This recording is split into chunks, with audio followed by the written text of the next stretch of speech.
faut tout faire pour bien gérer le temps. Oui. On en a parlé ici. Bonjour, chers amis téléspectateurs. Je suis très heureuse de vous retrouver ce matin. Et comme elle a bien annoncé, comment s'y prendre pour comment dire, retrouver ses repères. Oui. Quand on perd ses repères, comment s'y prendre.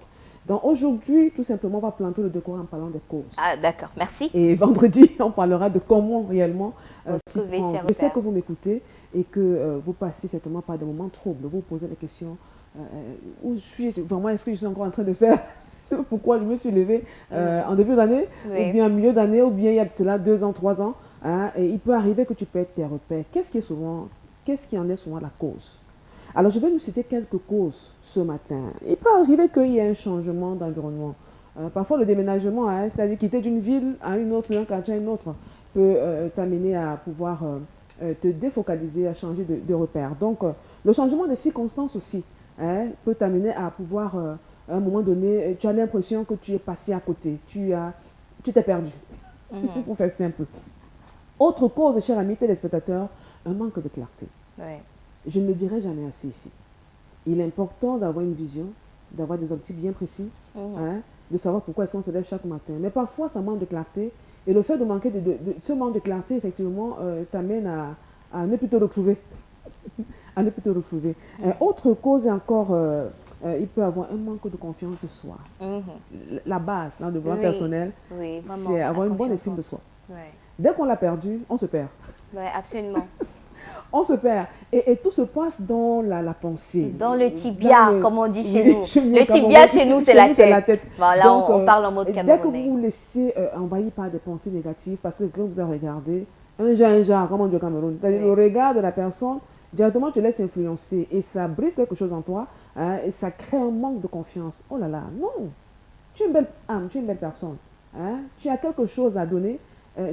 C'est-à-dire, moi, comme Manu dit toujours, je le redirai toujours et toujours, vois le verre toujours à moitié plein.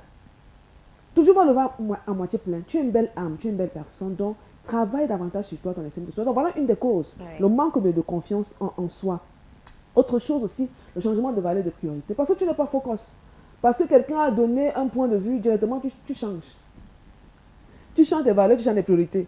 Hein? C'est-à-dire que tu ne sais pas vraiment ce que tu veux quoi. Ça te défocalise directement.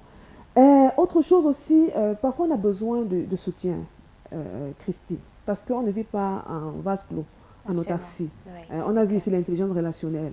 Et parfois on a l'impression que oh, j'ai tellement donné j'ai tellement donné à telle communauté, et quand j'avais besoin aussi d'un retour, c'est-à-dire d'un soutien, je me sens abandonnée. Et ça te remet, tu te remets en question, mais qu'est-ce que je n'ai pas bien fait, ou bien qu'est-ce que je fais mal, ou bien, et parfois ça peut te défocaliser. Et aussi, je vais citer deux dernières causes. Deux dernières causes. Le problème, on appelle souvent ça le syndrome de l'imposteur. Exactement. Et beaucoup de personnes souffrent de ce De syndrome-là. ce syndrome-là. C'est-à-dire, tu es tellement perfectionniste que tu as l'impression que non, je ne suis pas à la hauteur. Tu minimises ton propre travail.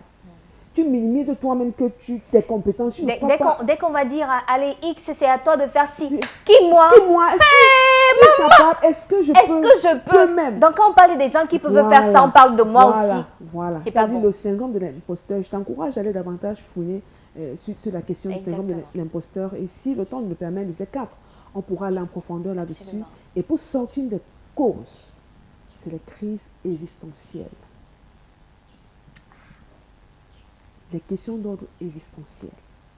C'est une des causes. Quand tu n'es pas en phase avec toi-même, quand tu ne fais pas, il n'y a pas d'alignement, c'est-à-dire que des questions existentielles, les crises d'ordre existentiel peuvent t'amener effectivement à perdre tes repères. Donc voilà, c'est simplement présenté parce qu'il faut tenir compte du temps. Oui. La télé, la radio, c'est l'heure. Alors, donc, je vous encourage, chers amis téléspectateurs, à faire une introspection, à vous regarder encore. Et vendredi, on parlera de comment vraiment s'y prendre pour pouvoir retrouver ses repères et mieux s'accomplir. Allez, big up là-bas, je vous souhaite vraiment une très bonne journée et à vendredi. Merci beaucoup.